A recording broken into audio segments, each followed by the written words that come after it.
Level 3 processing allows businesses to lower credit card processing fees in exchange for gathering additional data about each transaction. Increasing the amount of data obtained makes transactions more secure and, in return, also results in a decrease in chargebacks.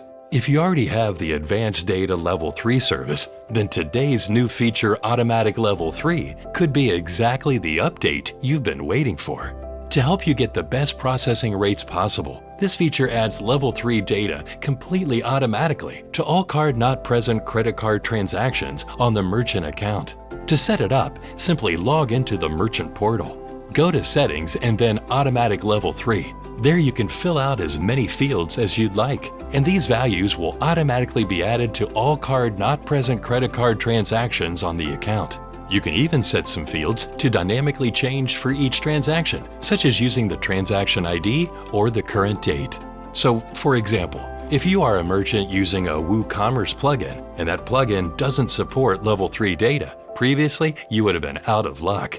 But now you can just set some default values once, and they will be added to all your credit card transactions, including those from the WooCommerce website. You no longer have to figure out how to update your API requests yourself, or hope that your plugin developer does it. Merchants processing with Level 3 who want to take advantage of this feature can do so today from their merchant portal.